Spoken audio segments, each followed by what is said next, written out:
Diaries of a Madman. By What Must I Do? Chapter 52.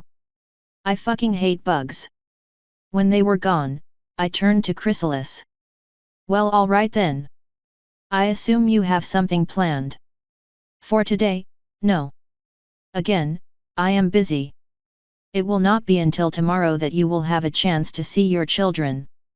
Her horn lit up and a small bag appeared. She passed it to me. You have free run of the city. The laws are common sense. Ask any changeling for directions if you need them. When you tire, return to the palace. Do you have any questions? Is there any place where sunlight filters through? I might need some of that eventually. No, there's not. There are, however, guards posted at the tunnel to the surface. Ask any of them and one will escort you to the top. Awesome. Thanks, Chrysalis. She smirked. No problem, Nav. It is the least I can do after what you have done for us. Now, I have a kingdom to continue running. Hopefully this will be the last distraction of the day. She disappeared in a flash of green fire again. I looked around the room and saw that a few changelings were returning. I then checked the bag she gave me and saw that it had chunks of iron in it. I shrugged and pocketed it. With that done, I started toward the door. I didn't know where anything in particular was and I knew there weren't any signs, so I was just going to wander around for a few hours. What's the worst that could happen? I hate everything. I hate you, I hate ponies, I hate changelings, and I especially hate giant motherfucking ants. I loaded the last bolt from my quiver and took aim. With a gentle twitch of the trigger, the bolt flew true and crunched into the skull of another ant in the swarm attacking the hive, dropping it and providing a mere obstacle to the insane number of ants right behind that one. I sighed as I dropped the crossbow and pulled my axe out yet again. It was already covered in gore, sticky ant juices all along it. I wasn't much better, all things told. My entire body was covered in a mix of changeling blood and ant goo. There was a little bit of amber tree blood here and there, where a few ants got too close with their serrated pincers. Oh, they weren't actually out to get me. I didn't even register as an enemy to them. That said, I also wasn't an obstacle to them. They'd casually run me over without a thought in the world. Or if they were attacking a changeling that was a little too close to me, their pincers wouldn't be greedy in who they hit. There is no more falling back. Ditto called out as he flew above the mass of changelings guarding the building. This is our nursery, where we store our larvae. We will fight to the last changeling. We will hold out until the queen arrives. Use magic only on large bundles. Give Navarone plenty of room to swing that monster. Do not let any of them pass this line. In her name. There was no cheering. The only sound was the clacking of the ants as they marched inexorably on. And the screams from other parts of the hive, of course. The battle had been raging for nearly 3 hours now. My day had been going so well. I was just chilling, wandering around the hive, seeing all sorts of cool sights. And then the screaming started. I flew up a bit and looked around until I saw a tidal wave of chittering insects crashing over the city, pouring out of a few side tunnels. From there, I fought with several groups of changelings. Often, I fought until I was the last survivor. Normally, my fighting style yeah right wouldn't do me any good, but to an enemy that doesn't see you and fights as a swarm? Swinging randomly does wonders. I hefted the axe in my hands as I watched the tide of ants grow closer. There was no shifting or twitching in the ranks around me, even though none of these changelings here were actually soldiers. The few soldiers Alpha Hive had were guarding the food halls and the queen as she flew around the city, doing her thing. Apparently, all changelings can double as militia when the hive is threatened. And thus, the group that was mostly behind me were random changelings, remnants of past battles all gathered together in one spot to defend the future of the hive. I popped my neck. Let's do this. At that cue, the ants were among us. I swung my axe, bisecting the head of the first one. It dropped, trying to drag my axe with it. With a small grunt, I pulled it out. Gotta sharpen this damn thing. I removed the side legs of one of the ants beside me, immobilizing it for the changelings to further dismantle. I took a small moment to look around before jumping into the air, letting my wings carry me over the ants in front of me. I landed on the back of one of the ants further behind the front lines. I swung the axe into its skull, leaving it for dead, then jumped off its back and onto another one, repeating the process. I kept that up, hammering at the ranks of those in the back before they could get to the front, trying to hinder the movements of other ants as they rushed to the changeling lines. When the blade of my axe got too dull to slam into the exoskeletons, I started using the spike at the end of it to impale them. It didn't do nearly as much damage, but it was usually enough to kill most of them. The antennae! I heard a voice scream out. Go for the antennae! I eyed the axe and dropped it, letting it bounce off the back of the ants. I drew my knife and started hacking away at the giant antennas of the ants around the one I was standing on. As soon as I cut them off, the ants started going wild, attacking all those nearby. I grinned as I started doing that, just cutting antennas off left and right and letting the ant hordes kill themselves off. When the knife was pulled from my hands by a rampaging ant, I just found an ant that I hadn't fucked up yet and started pulling on his antennas. I found that I could control it by pulling left to make it go left and right to make it go right. If I pulled on both, its pincers would snap. With that, I started seriously having fun. Well, up until every single ant in the hive just stopped moving completely. I was having the time of my life, riding a giant ant and causing it to kill other giant ants, when suddenly the one I was on jerked to a standstill, surprising me and getting me to nearly tumble off. What the hell? I asked aloud. It was then that I noticed how close I was to the changeling lines. I warily stood up and jumped from ant to ant back to the lines, doing my best to keep balance. What happened? I asked when I was sitting on the head of the ant closest to the lines. Their queen is dead, a random changeling answered. So, what, we win. Awesome. I jumped down from the head and started combing over the bodies, looking for my weapons. A changeling passed me my crossbow, but I found that it was pretty banged up and the string was broken. I slung it over my shoulder and kept looking. I found my axe faintly glittering under a dead ant and managed to push the ant up enough to pull the axe out. With a grimace, I put it back in its loop on my back and shuddered at the feeling of the slime running down my back. The knife was the hardest to find, it was embedded in the thorax of an ant near the front lines. By the time I got all the weapons back, the queen had arrived to our little last stand area. She was looking over the field of casualties. Both ants and changelings aplenty were dead. When she saw me jumping back, she let out a small smile before turning back to her people. She was giving a small speech that I was too far away to hear. I could have flown back, but I think my wings were too covered in nastiness to do much in the way of flying. When I made it back to the lines, her speech was done. I sat on the back of an ant as she approached me. I would have stood, but I was feeling really tired. I see you had fun, she commented as she looked over my body and weapons. Not my definition of fun, actually, I replied. I need a bath and a few bandages. And then I need a bed. I don't even know where my small bag of clothes is, they could be anywhere, honestly. I don't remember where I was when I dropped them. It was only a week's worth, so it really wasn't a big deal. If they're found, I'll get them to you. But their blood is poisonous, Nav. If you are injured, you likely need healing. I'm relatively immune to most poisons, but I won't say no to healing. Do what you can. Her horn lit up and gently touched me. I shivered as I felt my wounds close. There. Again, it is the least I can do.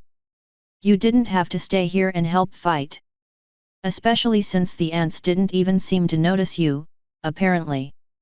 I shrugged. Gotta earn my keep somehow. And after what Twilight did today, I figured earning some goodwill for Equestria wouldn't be looked down upon. Her grin returned. I think we both know you set her up. But yes, your help was appreciated.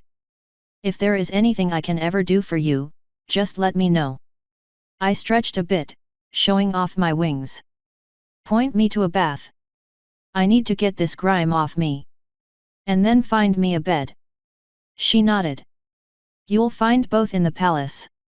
Can you get there yourself? I have things to take care of here and elsewhere in the hive.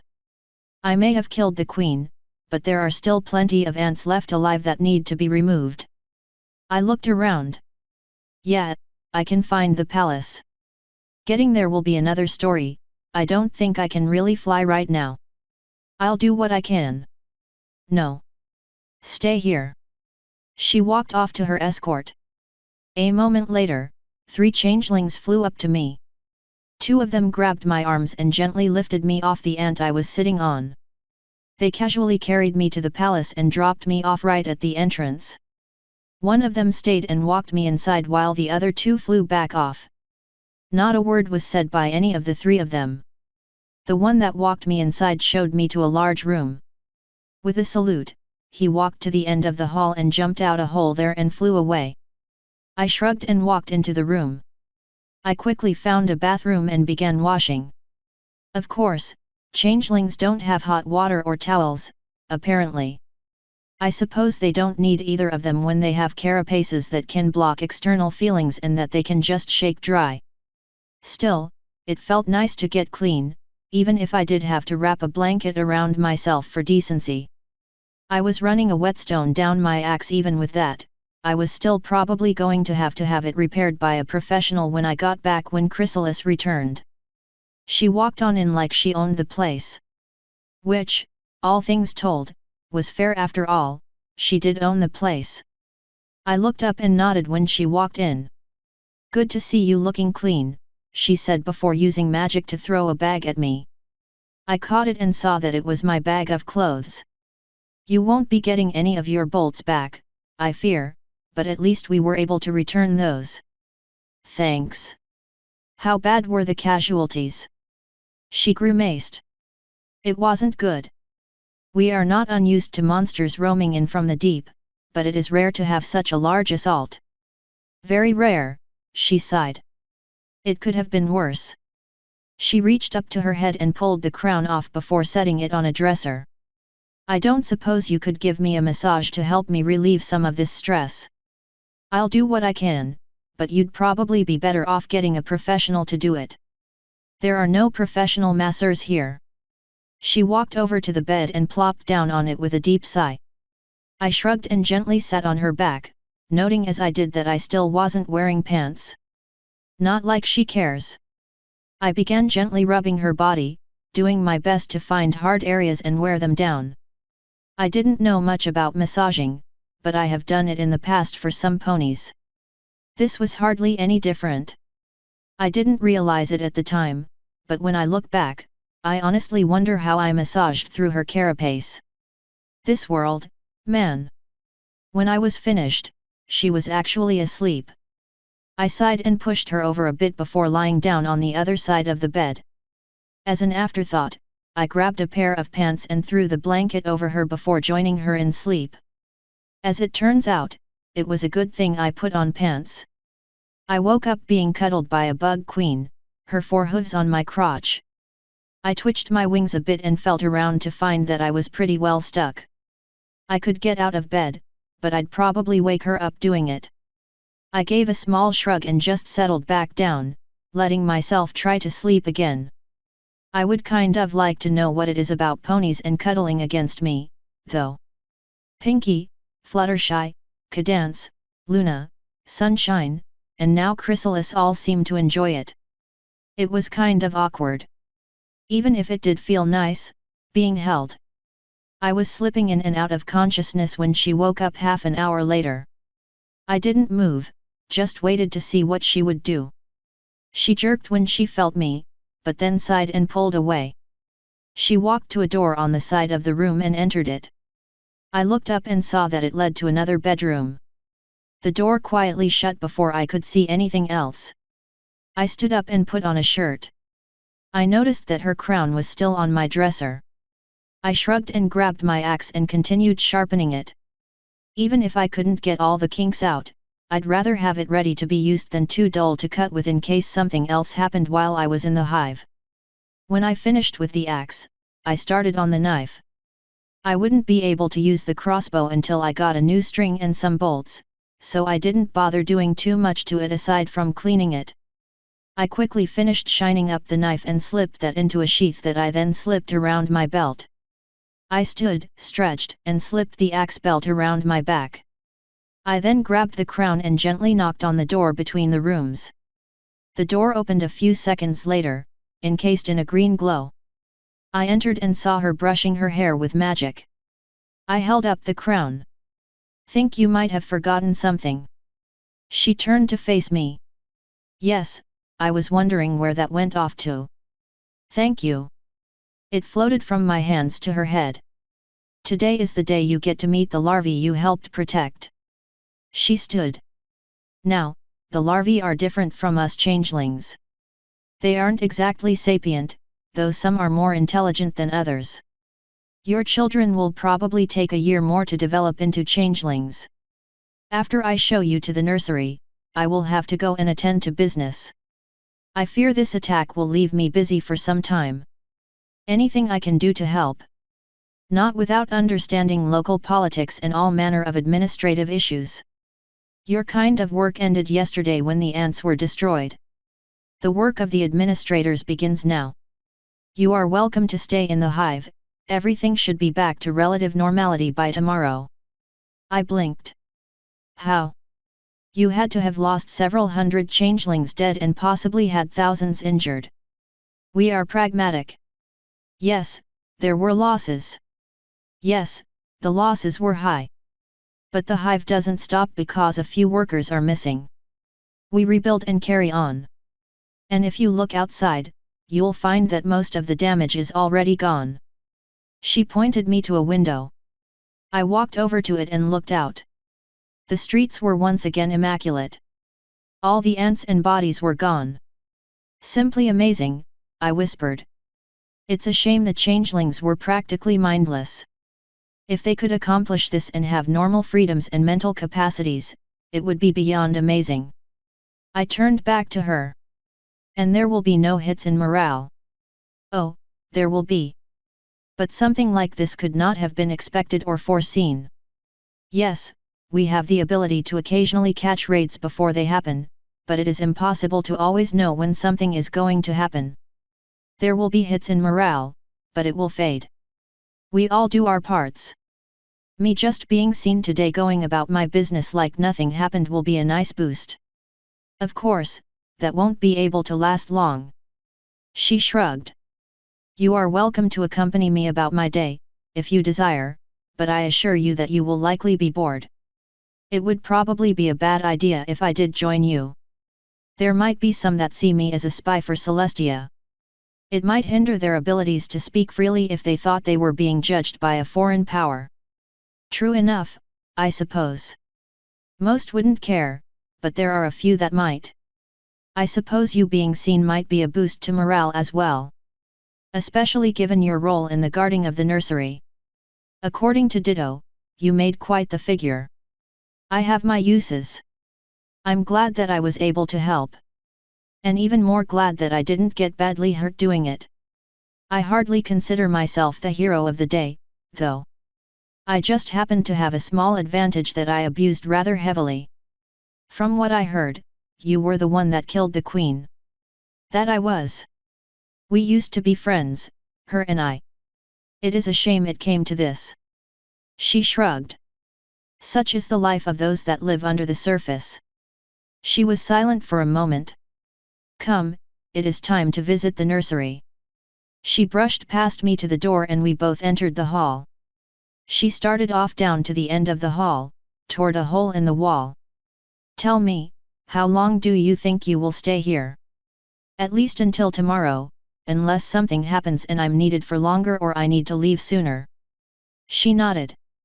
"It is a shame to see you leave, but I understand the life of responsibilities. You are always welcome back, and before you leave, I will get you a list of changeling spies in Ponyville in case you ever need their assistance. Not to be shared, I assume. She nodded. Of course not. With that, she jumped out the hole. I followed her, easily keeping up with her sedate pace. Now that I was outside, I could tell that the repair efforts hadn't gone as well as I thought. Most of the damage was gone, but there was still some scoring in places, both black marks from fire and gouges from sharp ant legs. So why did they even attack? I asked as we flew. Jealousy. Food, perhaps. What one has, another wants. Now that we finally got ahead in life, perhaps they figured it was their chance to do the same, even if it meant taking from those that were once friends. She sighed. I promised them aid, when we got back on our hooves. I suppose the promise of aid wasn't as appealing as the idea of taking from us. She shrugged. No easy feat, for someone flying, and added, I suppose this is better for us, in the long run. We no longer have to pay to assist them. But you lose a friend and an ally. A friend and ally easily swayed against us and relatively easily beaten. Ants are good for cannon fodder, even if they are big and murderous. They have to be relatively close to their queen for the link to work well. When she dies, well, they become useless. We managed to lead the surviving ants away with some of the queen's body parts. We left them in the darkness, where they will stand guard until they die of starvation.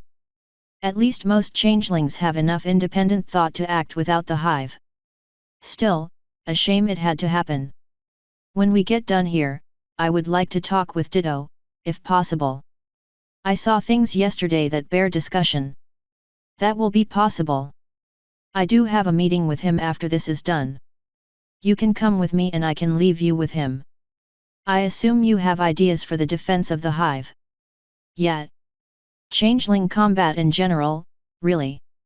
We finally made it to the nursery. A few nearby changelings bowed as the queen landed. We entered with little other fanfare. So are all of the larvae stored in the same place? I don't know much about this stuff. Larvae are stored here in the nursery. Here they are tested for intelligence, general strength, magic abilities, and a few other things. They are also raised until childhood here. When they become children, they are usually given back to their parents, unless a class of parents gives birth to a child that belongs elsewhere. A drone should not raise a sentient, after all. A parent can come to visit their larva at any time. They are distinguishable by pheromones, so there is little chance of a parent finding the wrong child. Are larvae actually sapient? Do they remember anything? No, though that is debated. It is commonly believed that what happens to a changeling in the larval stage is lost. Similar to our lives as babies, then. Most of us don't remember much of our early lives either. Though we're mammals and don't have a larva stage. I remember, from what you showed me of your world. She shivered a bit. Your birthing process is so nasty. I suppose that's what happens in a male-dominated world. I've never seen a pony give birth, so I can't really comment on the differences. And I never wanted to see it, either. Chrysalis led us right past a front desk with no one in it and down a hall. There were a few signs, but I didn't take time to read them. So are there no caretakers? I asked. There are. You helped some of them defend this place yesterday. But just the same, some of them were torn apart. I suppose larvae is especially tender, and that queen did love her comforts. More information than I wanted to know. Most of them are helping with the recovery efforts. Larvae generally need little watching. She stopped at a random room and gently opened the door with magic. She led the way inside. I followed. Inside were a bunch of black worm things. Large black worm things. 3 of them started inching over to us. Chrysalis smiled at that. They know me, she said. So these are larvae? I asked, nudging one very gently with my foot. It squished in a bit and then tried to curl around my foot before I backed away. Yes. There is not much to them. They require very little care, and can generally just be left alone. Drones usually sit in one place while not being stimulated, while sentience and intelligentsia tend to explore. Like giant maggots. So these three are mine. I knelt down and poked one. I don't see the resemblance. I didn't figure you would. Come, there is nothing else for us to see here. I stood as she started back off to the door. We started away without a backward glance. I feel like a bad person for just leaving them. But it's probably for the best. Well, she asked. You are one of the only fathers in a while that I have been able to introduce to his larvae. I don't know. I mean, I kind of expected it to be different. They were worms, plain and simple. Meeting your children is supposed to be some kind of life-changing experience, right? Well, what if your children are worms? Or maybe it's just that I'm sociopathic. I don't guess it matters. I might see them again when they're older, I might not. How long should they live? The average changeling lifespan is rather short compared to ponies, but now that we have more food, I expect that to rocket up. My children usually live much longer anyway. Between the two of us, there's no telling how long they'll live. Well, I suppose that means I'll have a chance to meet them later.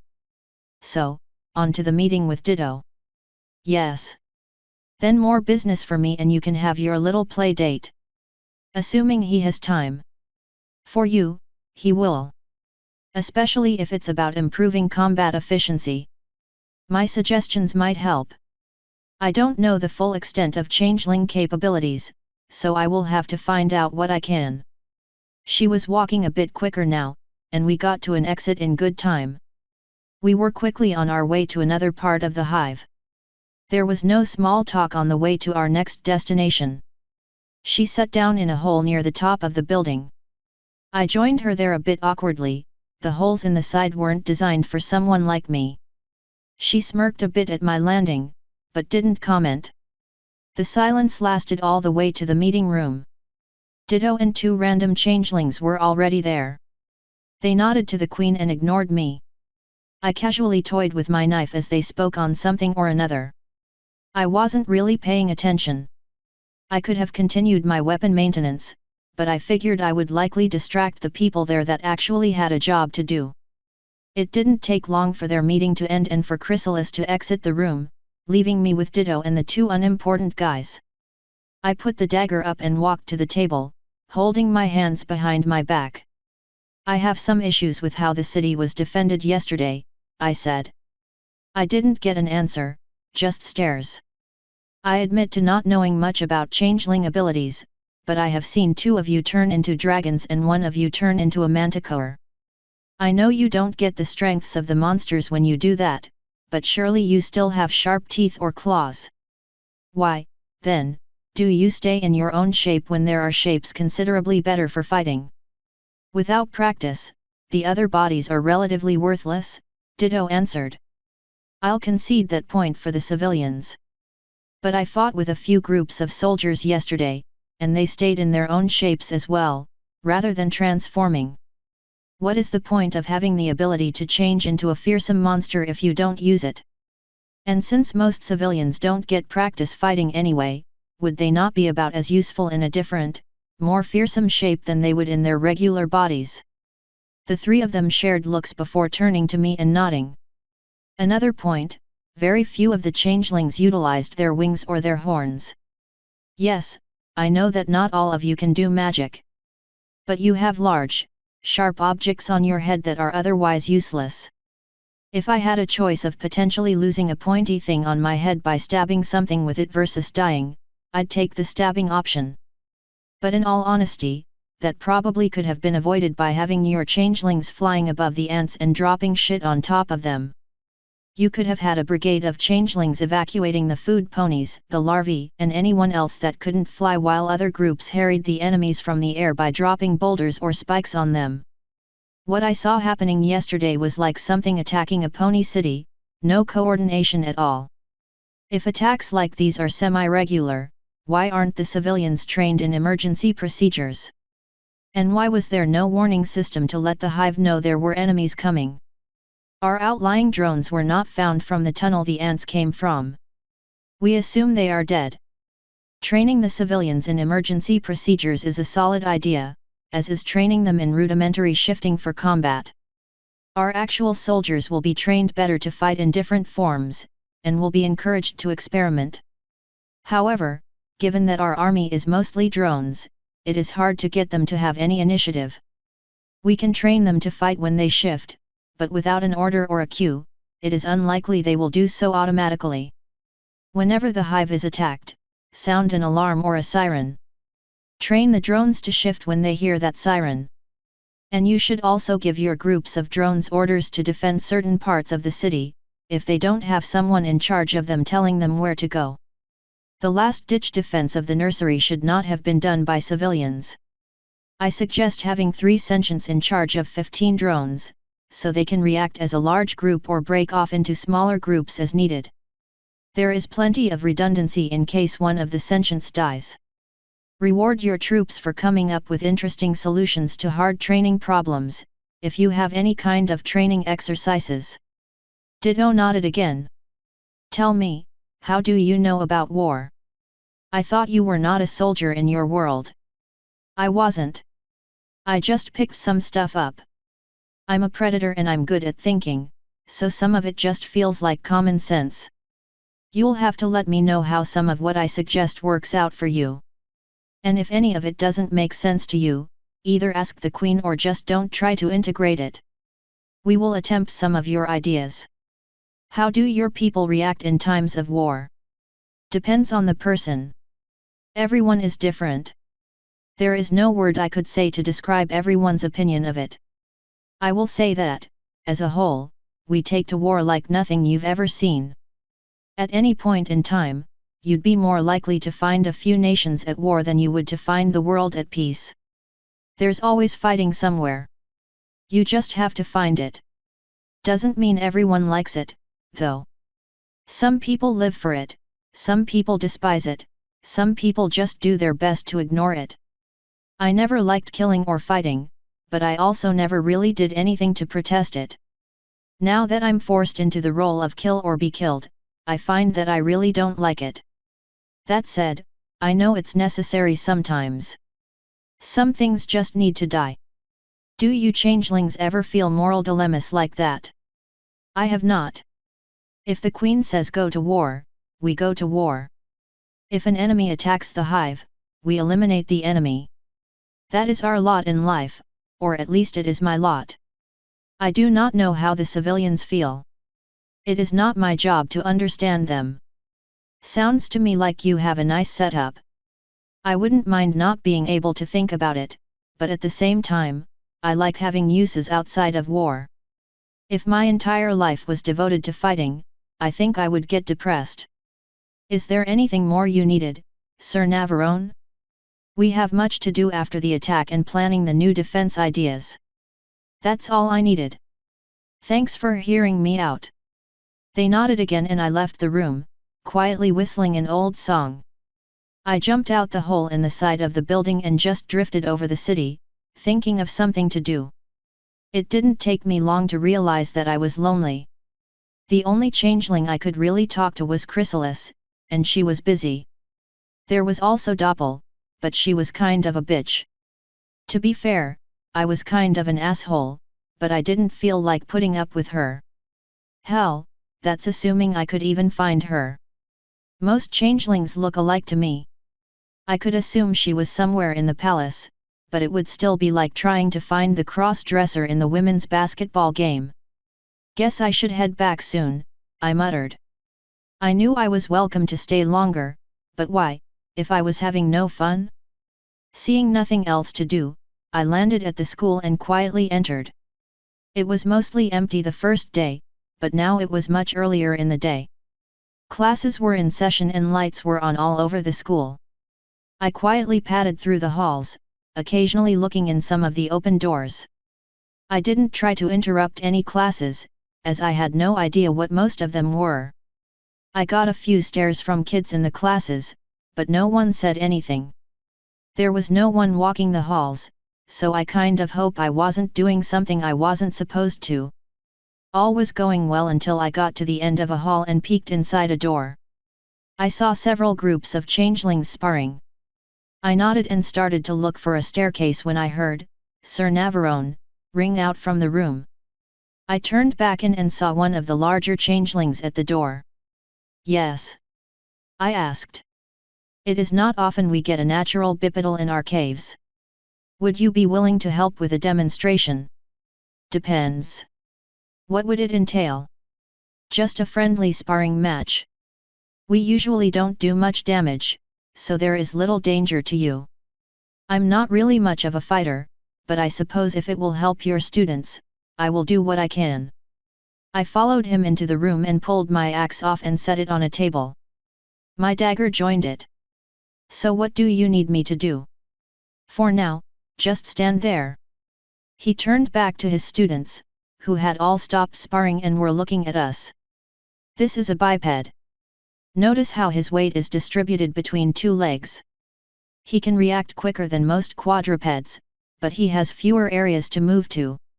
It is generally possible to tell which side of his body he favors by how he holds himself. Right now, most of his weight is on his right foot. If I were to suddenly attack, there is a good chance he would move right to evade. Actually, I would move backwards. Bipeds will almost always have a height advantage over you, but they do not always have strength over you. I don't know how strong on average Sir Navarone's species is, so I cannot judge what he is like. But just because they are stronger does not mean they are better fighters. They have a center of gravity we can easily reach by bucking. Get them on their back and they are relatively helpless." "Not always," I broke in. "Yes, not always. Another thing I'm sure that many of you noticed is that he carries weapons." He waved a hoof at the table with my axe and dagger. "That is a severe disadvantage for those of us without magic. That said, none of them have magic either. If you run into a biped with weapons and you do not have a mage available, do not despair. Though we lack swords or axes, hooves are very powerful weapons with a small connecting area. A lot of force can be pushed into one area, enough to break bones and incapacitate anything." He looked to me for confirmation. "Yet. A few years ago, I got kicked in the jaw by a pony. Shattered all my teeth and almost broke my jaw. Hurt like a bitch.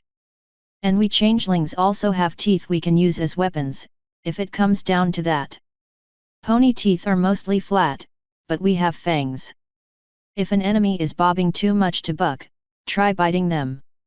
You might lose a tooth or two, but it's better to lose teeth than your life. Or you could try stabbing them with your horn. Or hell, turn into a manticore or hydra and rip them apart." The instructor turned to me. "What? You're changelings. You can turn into other critters. That means you can turn into something with more natural weapons and use that body to fight.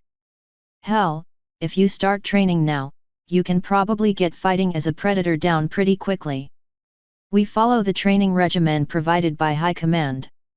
Continuing on, there are several ways to attempt to bring down a biped. Most involve taking out the legs first. Another option is going for the crotch, where they keep their reproductive organs. That brings extreme pain. Damn right it does."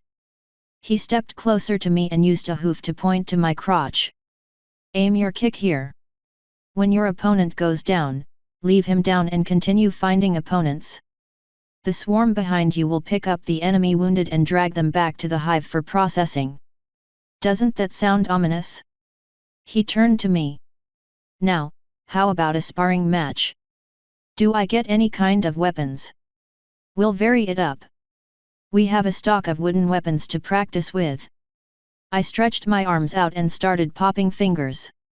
A few changelings flinched when they heard all the pops. When I finished, I said, "Bring it on."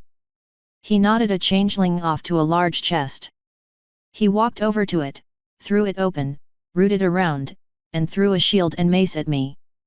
I guess the mace was more of a club, but I hefted them both and turned to the instructor.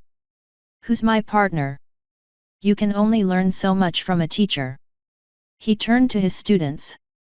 One of them raised a hoof. The teacher nodded to him. Do be careful, both of you. That may be wood, but it's still dangerous. I nodded as I squared up against the changeling. I thought this one was a mare, but I wasn't certain. I held the mace and shield loosely, just watching. One thing came to my mind before he started the match.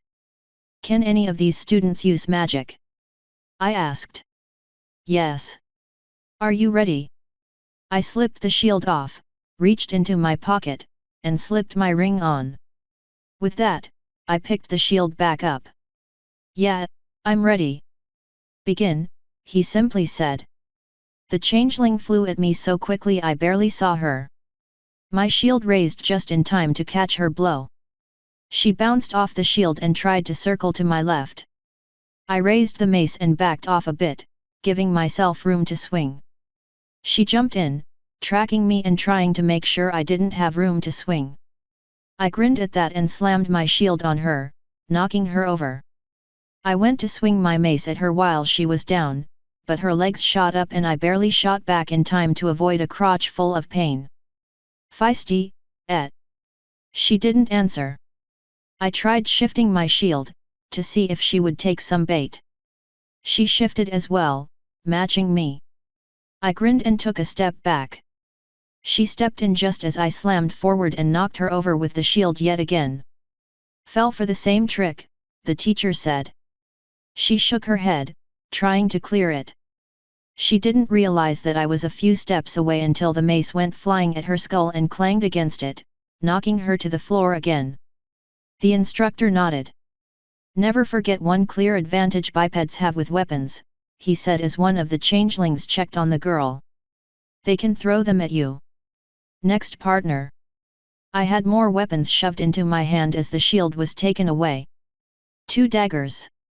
I grinned and fell into a fighting stance as the next changeling took its position. Hold, the instructor called. Look at him, how he fell into position as soon as he touched the weapons. That's a sign of experience. Be careful. Now, begin. This changeling was more hesitant. He waited for me to make the first move. I began by circling, trying to see what he would do. He matched my circle, going the opposite way. I took a few slow steps inward, trying to bait him into attacking. Boo motherfucker! He jumped so high I thought he would hit the roof. By the time he recovered, I already had the knives at his throat. When the instructor stopped laughing, he said, "That's a dirty tactic, but it works perfectly fine. If you think your opponent is easily spooked, shouting is a good way to unnerve them. Now, I think that warrants a rematch." I grinned and backed away to a safe starting point. The instructor nodded for us to begin again. I stood at ease, waiting for him to make a move. When he did nothing, I casually walked closer, not even in a fighting stance. When I got close enough, I dropped into a fighting stance. He still hadn't moved. "Come at me, bro," I finally said. He came at me, but it was in a manner totally unbecoming of a bro. He tried to take out my shins. I leapt over him and caught him in the back with a kick. He spun to face me and jumped back as a knife went whistling by him. I spun it in my grip and shot it back, trying to catch him again. Once again, he ducked. I came at him with my other knife and he jumped back. I stabbed straight at him and he jumped again. This continued until he hit the wall. He grinned and jumped, kicking off the wall and aiming both forelegs at my face. I barely dodged, but didn't dodge his back hooves as they slammed into my head. I reeled, holding onto the wall to steady myself. It's a good thing he was unbalanced when he fell, or I likely would have gone down. As it was, I recovered in time to literally catch him as he sprung at me again. His eyes shifted to pinpricks when he realized that I was holding him. "Buddy, you lose," I said. My knife met his throat and that was that. I set him down. "Who can tell me what went wrong?" the instructor asked. "Sir Navarone was a lot stronger than he thought," one of the changelings said. Correct. He also recovered faster. If the student had not been as surprised when he was caught, there was a chance he could have broken free. Now, next partner. My lovely daggers were taken away and I was given a spear. I swung it about a bit while the next changeling came up. I finally settled for holding the shaft against my back, letting the point stick out to the side. It's hard to describe, but just trust me when I say that it probably looked stupid. The instructor nodded and the changeling fucking leapt across the room at me, flying using its wings. Thankfully, it was slow enough that I was able to bat it out of the air. The poor changeling flew at the wall with a nasty crunch. Oh shit! He's fine, the instructor said, nodding for two students to check on him. They poked at him for a few seconds before turning to the instructor and nodding. Yeah, he'll be just fine. Be more careful, though. He turned to the class. Now you know why you don't blindly charge a biped with a long weapon. Next. This time I was given a bastard sword. I gripped it with one hand and rolled my shoulders as my next opponent readied herself. I held up a hand for a moment, pulled my shirt off, and threw it on the table with my weapons. A few more rounds and I'd probably start sweating, and I didn't want that all over my shirt. Of course, taking my shirt off meant I exposed all the knife belts, but none of them commented, at least. I nodded when I was ready.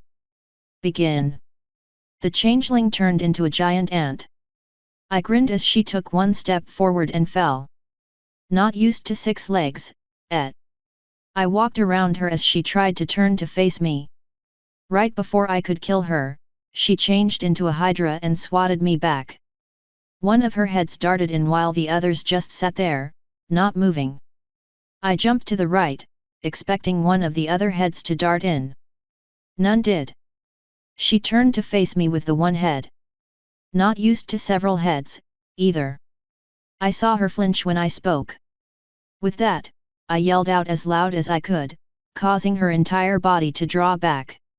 She couldn't tell which head the sound was coming from.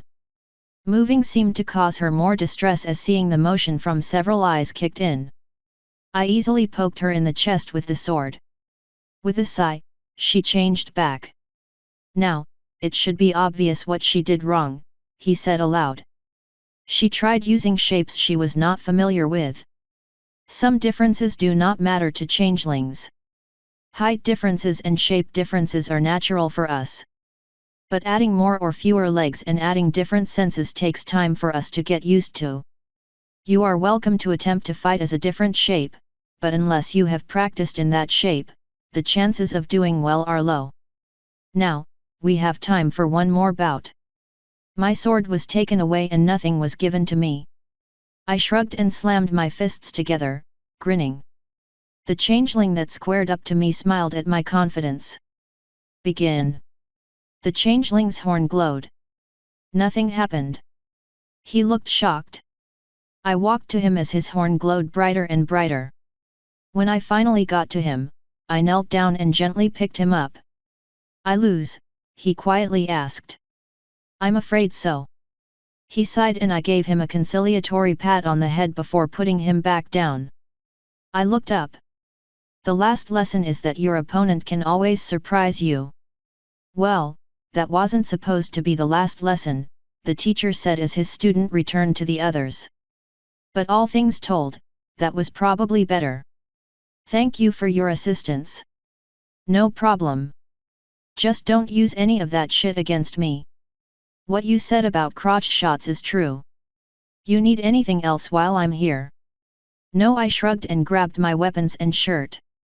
I walked out without putting anything on. I did my best to get stuff on as I walked down the hall. When all my weapons were situated, I removed the ring. Well, I just got to beat up children. Doesn't that make me feel good? At least it killed a few minutes. When I got to the end of another hall, I got stopped by another professor. Sir Navarone, you wouldn't happen to be busy, would you? He sounded bookish, for some reason. I am not. What do you need? He grinned. Would you happen to be interested in helping me teach a lesson? Sure. What do you need? Come in, come in. I followed him inside. I was talking to a good friend of mine at the palace. Doppel, her name is. She mentioned that you had very vivid memories. I looked around the room and saw a few restrained ponies and some very small changelings. In this class, we teach the youngest of the changelings how to extract emotions from unwilling sources. It is easier for some than for others. While we do have a relatively sedate source of food for now, it is still good for them to know how to steal emotions. For that, we use ponies that have been allowed to lose their love-poisoned status. I bet that's confusing as hell for them. But that is too hard for some changelings to learn from. I remember Doppel mentioning your control when it comes to memories and was hoping you could help me train some of these students. I can try. Excellent.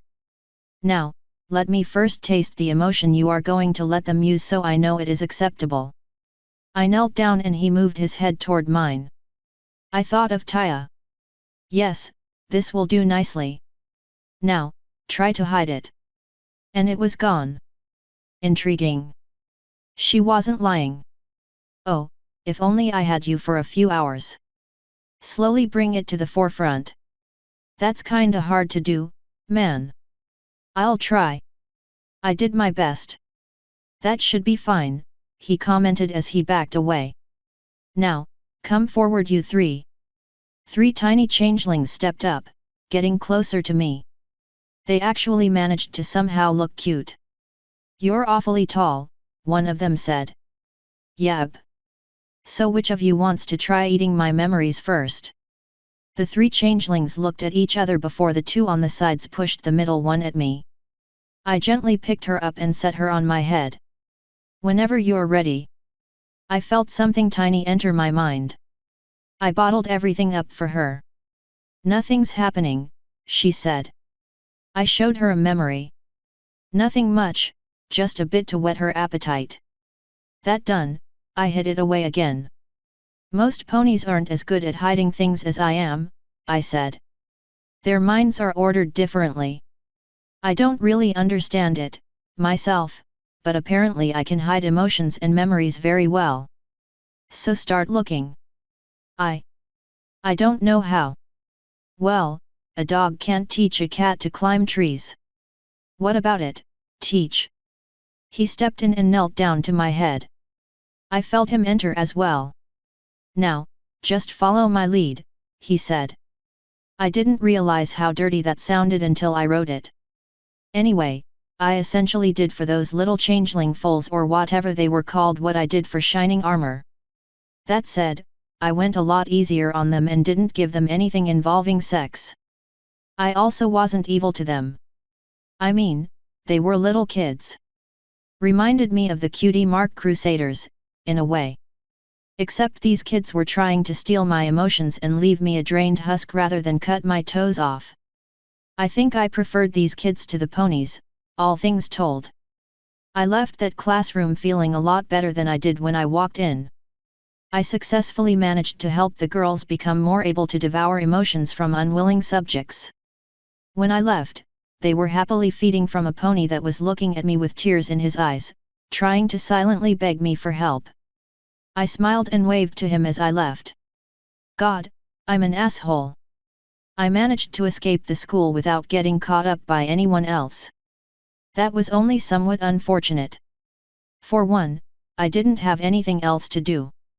For another, I had already been in a few fights and got my mind sucked on. So I was feeling a bit tired there as I was flying over the city again. I did kind of want to help with the reconstruction of the city, but I knew that I would just end up getting in the way. Besides, most of the damage was finally gone. It looked like the workers had been busy while I was with the kids.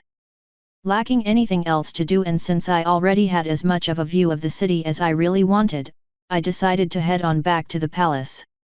While I was in the air, I noticed that I didn't see nearly as many changelings out and about as I usually did. That was understandable, given what had just happened, but I still wondered where they all were. Maybe even changelings have work they have to keep up with. I made good time to the castle, at least. I landed at the front entrance, since I didn't know offhand which floor I was staying on. I did, however, remember the route the guard led me on the day before. I traced our steps and quickly made it to my room. I took my axe belt off and removed my shirt, stretching my wings as it hit the floor. So damn stuffy in this cave, I sighed. I guess that's what happens when it's under a desert, but I still expected it to be cool. I mean, all the other caves I visited felt nice. Even the one under Cairo felt good. Of course, it might just have been the room that I was in. It was the room of the consort, after all.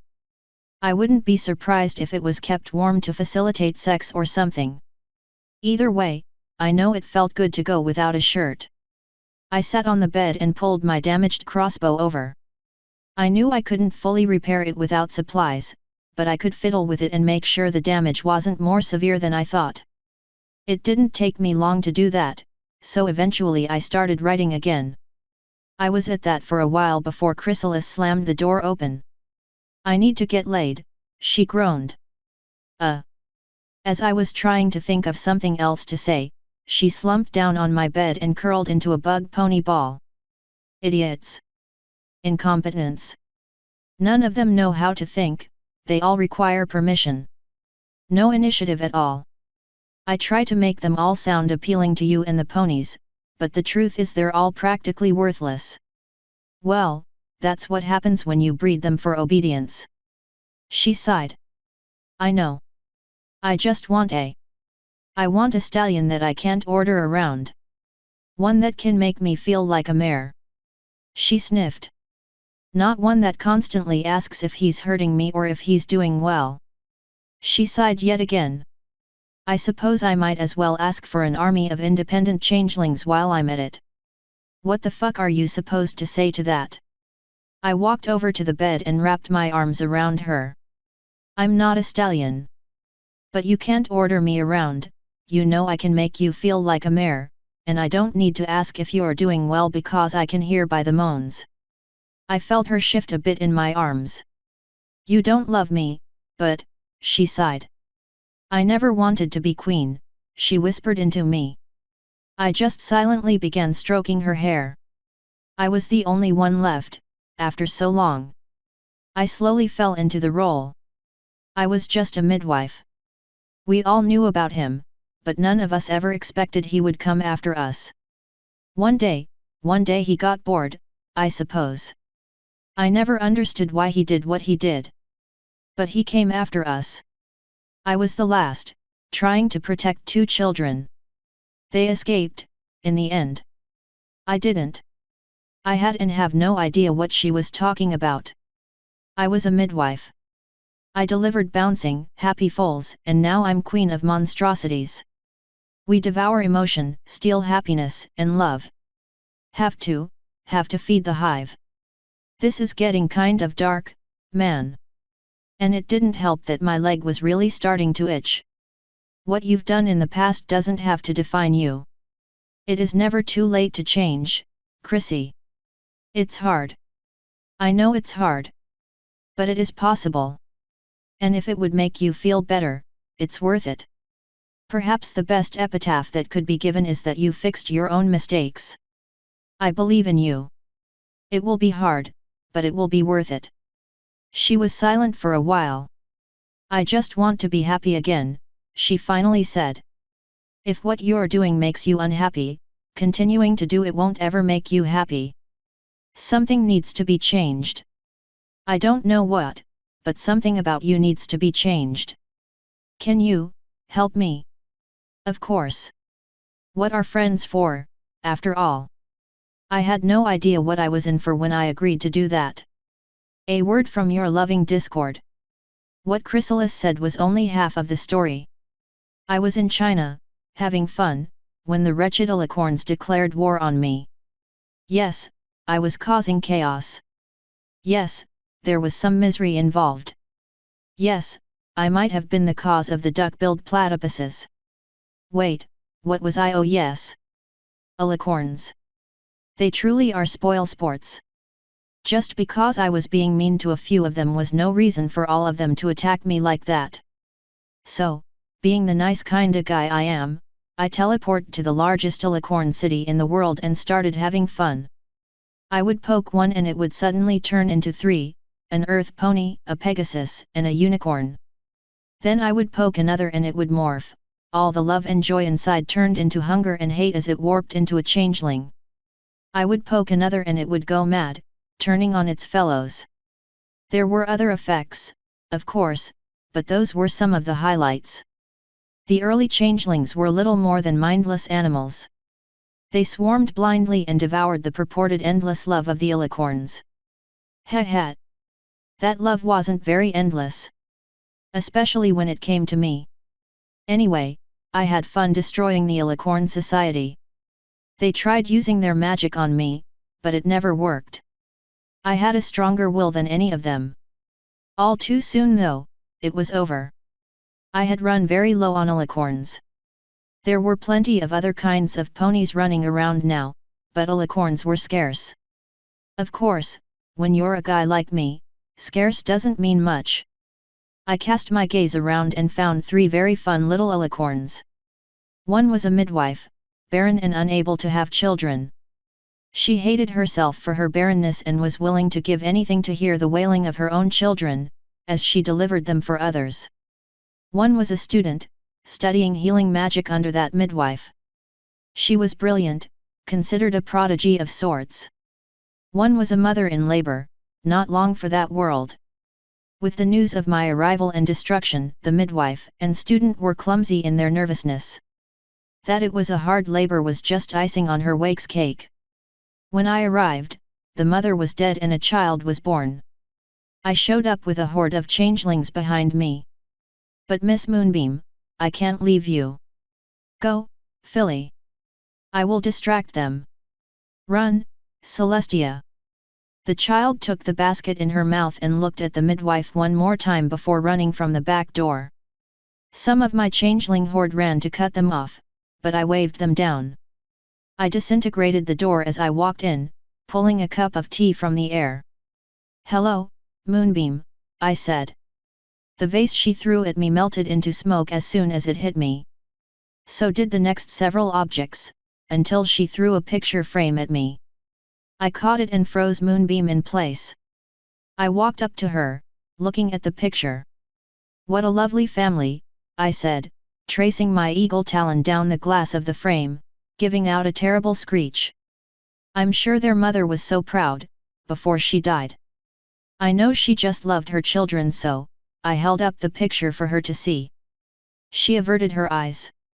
Oh, is something the matter?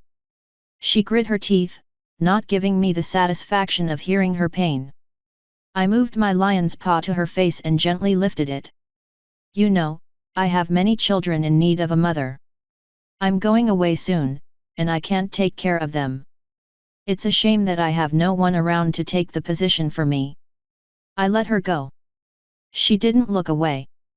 Of course, some physical changes would be needed for them to accept that mother. She would have to look closer to them, for one. And she would have to be able to have many children of her own, to replace those that are lost. I'm sure I can find a volunteer willing to help me. Could you think of anyone? She licked her lips and looked from side to side. I smiled. You will need a new name, of course. I think Chrysalis will suit you well. I held up my talons. What do you say? She slumped a bit, free of my magic. She looked down at my talons for a whole 5 minutes. Slowly, painfully slowly she raised her hoof and put it in my grasp. I grinned as I shook. You'll regret every minute, I swear. Her eyes had time to go wide before she began to screech in pain, transforming into the changeling queen we all know and love. It was a long, agonizing process that easily could have been done in a second with no pain if I was a nice guy. I was whistling a happy tune as I left her in agony. When I stepped outside, I waved the changelings in to meet their new mother. Only one thought was on my mind, Celestia. Oh, what fun we'll have together. End of a word from Discord.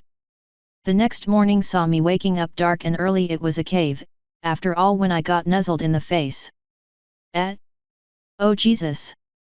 I pulled away from Chrysalis, jumping a bit. I wasn't expecting her to be right in my face. My name is not Jesus. Come. My attempts to change begin today. What? I remembered agreeing to help her change, but I figured we would just talk about stuff for a while before I left. You agreed to help me change last night.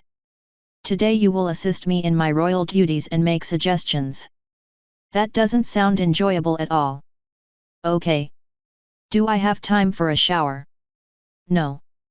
Come on. She pulled me out of bed with magic. My wings sort of flopped around a bit until I caught them. I sighed and walked over to my bag and pulled out a flask. I downed a bit of honey alcohol. I hooked the flask onto my belt. Yet, I sleep in a belt, wanna fight about it, and threw on my axe belt. I didn't bother with a shirt. I turned and saw her eyeing me. I know you do not need to eat often, but you are eating today. Sure. What's on the menu? Mushrooms. They taste awful for us, but I haven't heard any complaints from the ponies. What do you feed the dogs and the naga? Mushrooms. They all get the same fare. Now come along. I shrugged and followed her out. She led me to the hole in the wall and we jumped out, flying over toward the feeding hall. So what kind of schedule do we have? I asked as we flew. First, we eat. Then we meet with Ditto and the leader of our scouts. He agrees with the early warning system you suggested and wants to help scout out locations to leave drones. There is a good chance you and I will go with one of the teams. Why would we do that? I do not know how it is with your princesses, but when there is a chance that my subjects will be in danger, I like to be there. Each their own, I suppose. I don't like randomly wandering in tunnels, but such is life. There is nothing random about it. For the most part, our tunnels are extremely orderly. We do need to find out where the ants bored in, though. There is no telling what might be in their tunnels. How fun, I muttered. We made it to the feeding hall with no more conversation. It wasn't a long flight, thankfully. It was just in time for the ponies to be fed, so we didn't have to wait long. Chrysalis morphed into Twilight and followed me into the feeding hall part of the feeding building. Given how efficient the changelings are, there was no real wait. I got a large bowl of mushroom stew and was out of the line in minutes. Chrysalis followed me to a relatively empty table. So I dipped a finger in the stew. At least it was warm. I shrugged and picked the bowl up and tried tasting it. Oh God! I think I'd rather starve. Looking at you, that appears to be your option. Eat. Shut up, Twilight. You're not my mom. I shuddered as I downed more of the stew. I'm glad I'm not one of your love slaves. I'd hate to have to eat this stuff constantly. With their minds shrouded by the love poison, they don't even care. Weak fools. Hey, that love poison is some nasty stuff. Doesn't matter how strong-willed you are. You were immune to it. That's because I'm not a pony, I guess. I don't really know what caused it.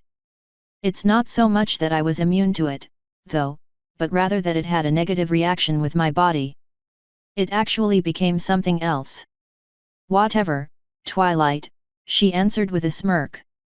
It was funny seeing Twilight's face do that. I gave off a sigh of relief as I emptied the bowl. You can fucking keep this stuff. I think I'll just manage off what I have. Speaking of, if I'm going to stay down here for much longer, I need to get to the surface soon.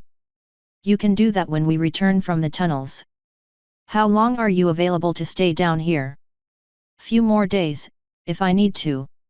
I need to return before the week is out, though. She muttered something dark. Are you sure you don't want to stay here, with me? That would be fun, I'll admit. That said, I would also get lonely and bored when you aren't around. These changelings are terrible conversationalists. And there's not nearly enough sun down here. There's no sun down here. Yeah, and that's not nearly enough.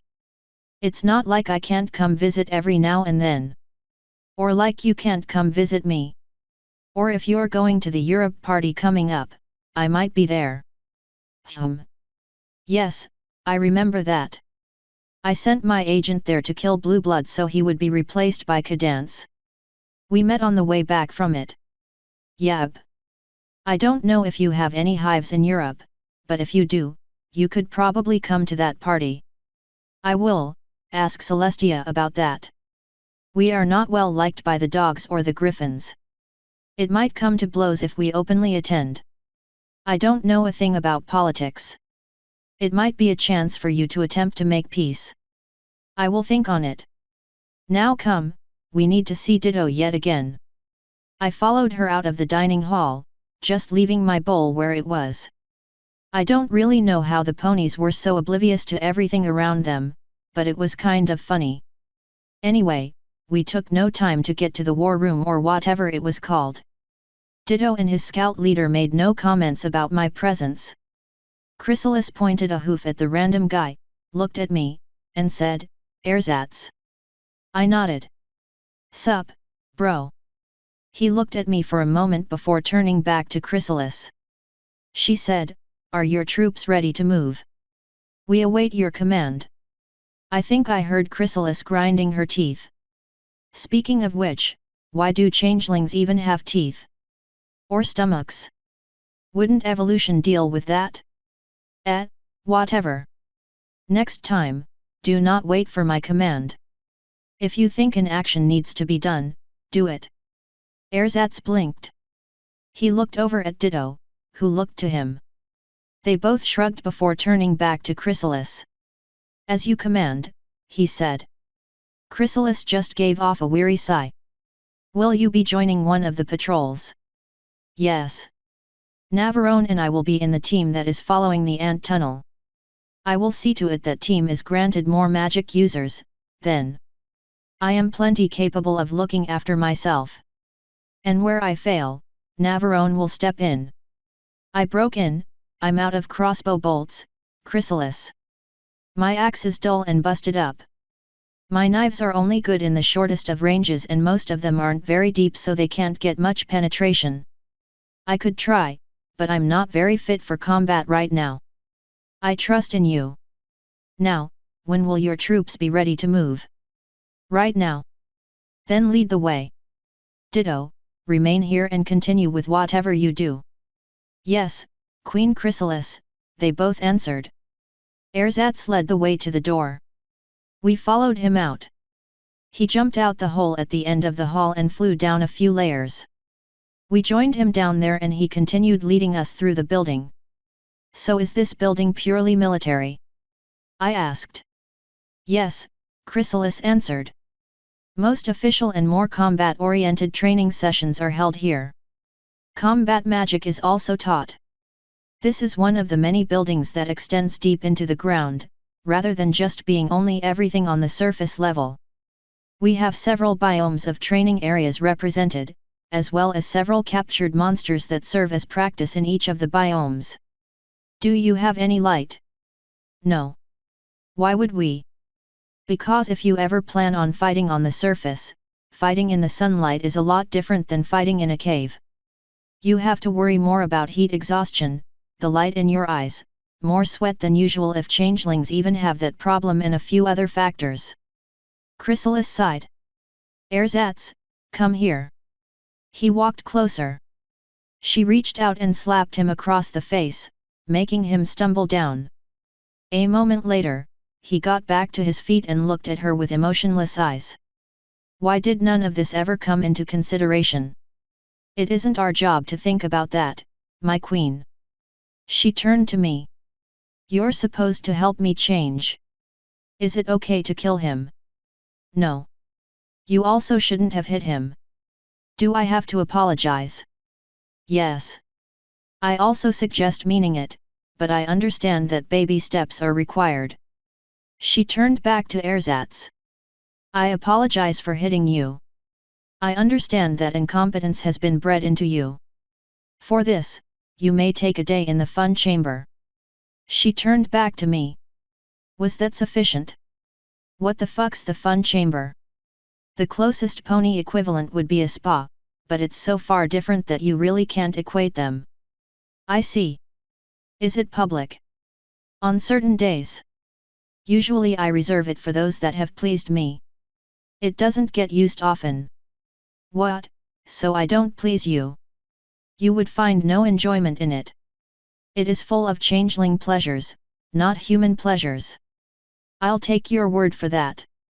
I don't suppose you have some kind of pain chamber. I do. I do not, however, put changelings in it. That little puppy you brought in went straight there. Yeah, you're gonna need to get rid of that. Torture is pretty much frowned upon by, well, most civilized species. She sighed. Oh, very well. She turned back to the changeling. Why have we stopped? Continue. With that, we began walking again. I fear there are many facets of changeling society that are stupid to you, Navarone. If you ever notice something that is silly or a bad idea, tell me as soon as you can. I have been. I like some parts of it, but with only one person with any real common sense, a lot goes unnoticed. I fear I will have to start another breeding program to attempt to breed common sense and competence into my changelings, or at least my higher ranking ones. That's probably a bad idea, but you are welcome to try it. Why is it a bad idea? Undermines freedom and takes away independence. If they become able to make breeding choices on their own, they might start making other small choices on their own as well.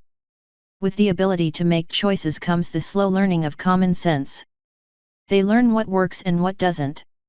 I suppose that answer is as good as any. We walked in silence for a few minutes before arriving at a random door. Ersatz entered, asking us to wait outside. A moment later, he told us to enter. Several ranks of changeling soldiers stood at some manner of attention in the front of the very large room. Chrysalis walked up front, to stand at the middle of the group. You know your mission. Move. Well, that was to the point. As a group, they all saluted. A moment later, they orderly marched off to a large hole in the side of the building. Rank after rank jumped out. When the last group had gone, Chrysalis and I jumped out, following them. Ersatz was left alone in his large, dark room. So do you know where this tunnel is? I asked. Yes. We flew all the way to the edge of the cavern, a wall pockmarked with holes. By the time we got there, only a single squad of changelings was left waiting. We joined them. Go, Chrysalis commanded the squad. Without a thought in the world, they started scuttling through the tunnel. We followed. Thankfully, the tunnel was tall enough that I didn't hit my head on anything and smooth enough that I didn't have to worry about twisting my ankle. 15 minutes after we started walking, we came across a T-section. One side led slightly deeper into the ground and was uneven and shorter, while the other continued the same. We took the uneven one. So no one knows where this thing goes yet? I asked. It has yet to be explored, she answered. I would have blocked it off or at least put up a guard until it had been explored, then. If you don't know where it leads, it could lead to some manner of monster nest or something. The ants would have eradicated them. The ants didn't even see me. They were out for changeling blood, not anything else. If whatever it was ignored the ants, it might not ignore us or the hive. Once again, she was grinding her teeth. She was eyeing one of the changelings around her like she wanted to smack him, but she thankfully restrained herself. Chrysalis and I had to duck down a few times to walk in this tunnel, but at least the floor was smooth enough that I never stumbled. Or maybe it was just that I was able to see well enough that I didn't have to worry about it. Everything was going good until we pretty much stumbled into a cavern about the size of the Nagas, but with considerably more trees. Yes, trees. What the fuck? I asked, looking around the cavern.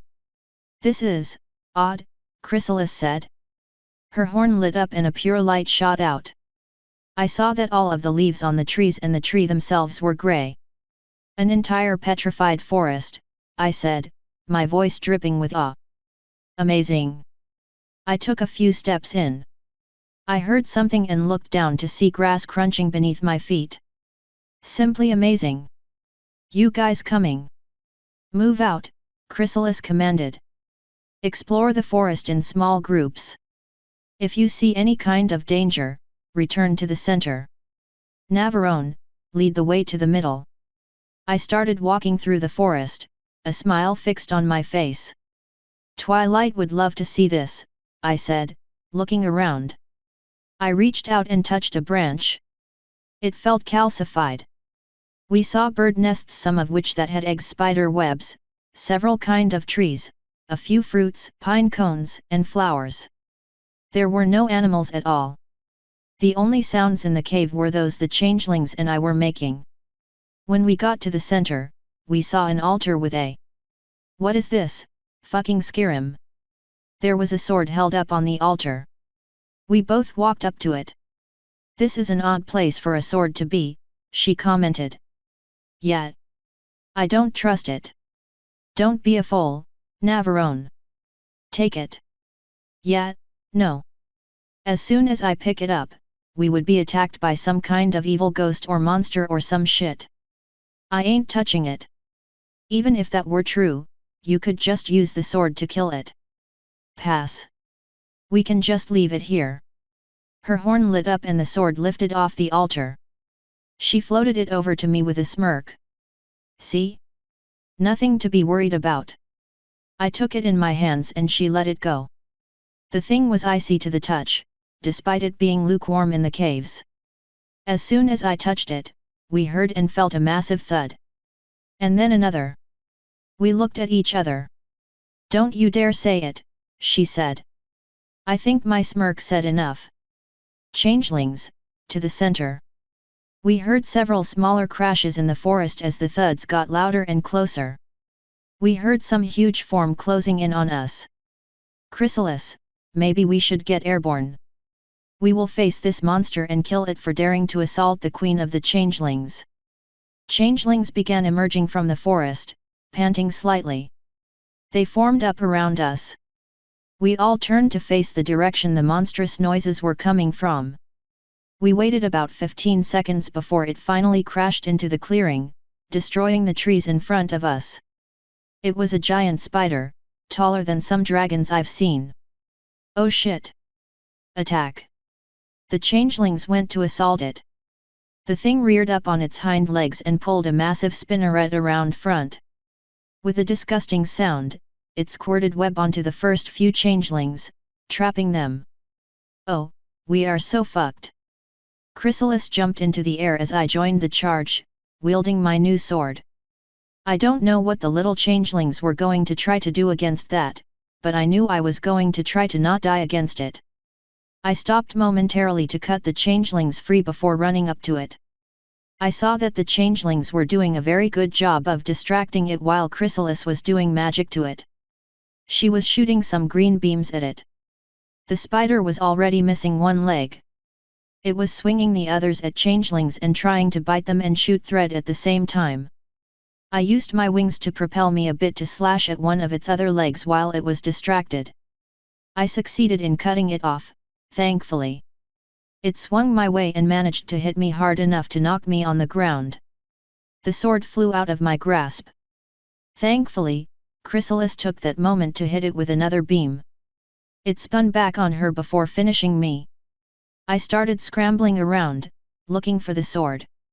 I grasped it just in time to realize I was about to get crushed.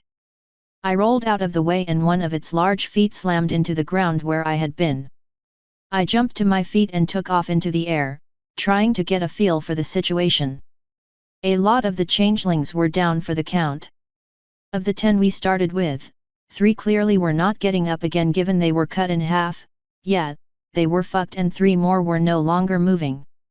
One was picking himself off the ground while 3 buzzed around the spider's head, trying to get to its eyes. I dove in and managed to get on the spider's back while it tried to deal with the changelings. I drove the sword into it and twisted. Before that time, I never heard a spider make any kind of noise. That thing fucking squealed and jerked its body so hard and so fast that I went tumbling off. Before I could hit the ground, one of its legs swung around and hit me like a fucking baseball bat. I went flying and hit the ground several feet away, through some trees. I don't know how I got lucky enough to miss them. When I managed to get to my feet, I realized that it was trying to find me. Chrysalis was still shooting shit at it, the changelings were still buzzing around it, and yet when it saw me, it narrowed its eyes and charged. Merde, I attempted to spread my wings but flinched in pain. I looked over and saw one was pretty badly fucked up. I also noticed that my axe was missing, so fighting wasn't an option. I looked up and saw that it was close. Gotta be kidding me. I turned tail and booked it through the forest. I heard its crashes pick up as it labored to keep up with me. I don't know how it was moving so well while missing 2 legs and stabbed through the abdomen, but I suppose not having nerves would do that. It managed to keep pace with me as I ran through the forest. I could hear it destroying trees as it pursued, so I know it was keeping up. When I finally got to the edge of the forest, I realized that I was pretty fucked. I was right at a rock wall. I turned and saw the spider approaching.